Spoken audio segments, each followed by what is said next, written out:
Ibada ya mazishi aliyekuwa waziri mkuu wa zamani hayati Raila Amolo Odinga imefanyika leo katika chuo kikuu cha sayansi na teknolojia cha Jaramogi Oginga Odinga.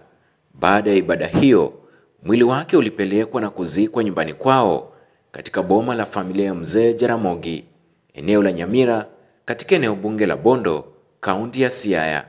Raila was a very caring boy, and he was a great lover of football. His team was called Arsenal.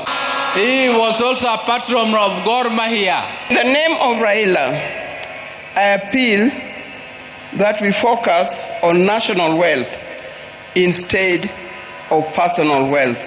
For those who killed Baba and buried Baba before his time, because we are Christians, we forgive you, but we will never forget. Hafla hiyo ya heshima ilihudhuriwa na viongozi wa kitaifa, viongozi wa kidini, wanadiplomasia pamoja na maelfu ya waombolezaji kutoka pembe zote za taifa. Hata hivyo, siasa za ndani ya chama cha ODM nazo ziliibuka wakati wa hafla hiyo, ambapo baadhi ya viongozi walimtaka Rais William Ruto kutekeleza ahadi zilizotolewa kwa ajili ya kumwenzi hayati Raila Odinga. Miongoni mwa masuala yaliyopendekezwa ni pamoja na kubadilishwa kwa jina la uwanja wa michezo wa Talanta ili uitwe kwa heshima ya Raila Odinga, kutekelezwa kwa ajenda 10 zilizokuwa sehemu ya makubaliano kati ya serikali na upande wa upinzani, pamoja na kumwenzi kiongozi huyo katika maadhimisho ya siku ya mashujaa yatakayofanyika kesho katika kaunti ya Kitui. Your Excellency, we only ask you for one more honor. Ile stadium yetu ambayo inakuja kubwa sana, 60,000 capacity, tunaita kwa kizungu magnificent. Tunaomba kama chama hiyo ikuwe na jina Raila Odinga Talanta Stadium Nairobi. Na baba mwenyewe alikuwa amesema tarehe March next year 2026 yale masuala 10 yawe yametekeleza.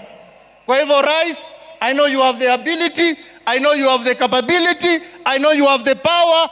Please make Baba happy in heaven. Mimi kama Deputy Party Leader, siku ya kesho, Mheshimiwa Rais, tafadhali tunaomba kwamba shujaa ambaye tunasherehekea kesho ni Baba Raila Amolo Odinga.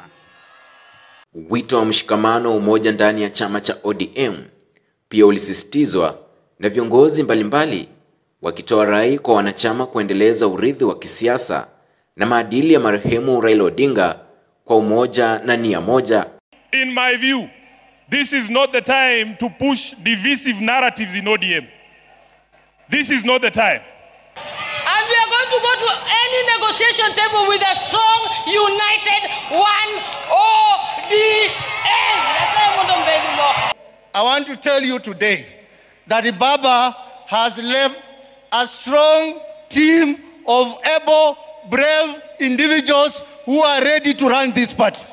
Hata hivyo, mjadala kuhusu hatima ya chama hicho kuelekea uchaguzi mkuu 2027 ulianza kujitokeza, huku baadhi ya wanachama wakitaka ODM ishirikiane na serikali, ili hali wengine wakisisitiza kwamba chama hicho kinapaswa kuwasilisha mgombea wake katika uchaguzi huo.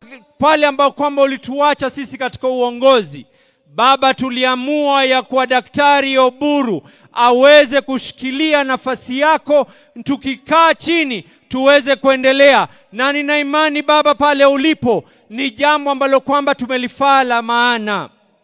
Nawaomba viongozi msiingize maneno kwa mdomo ya mtu ambaye amelala. Alisema yeye mwenyewe, akasema kama chama lazima tujiandae kwa ajili ya uchaguzi wa mwaka 2027. Na wale ambao wanaeneza mambo mengine hapa, Baba alisema who has told you? Who has told you?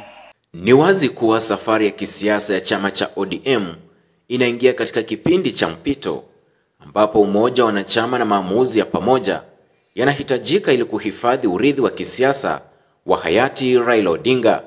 Nikiripotia mtazamo wa Dira Runinga ya Tandao, jina langu ni Felix Wanjala.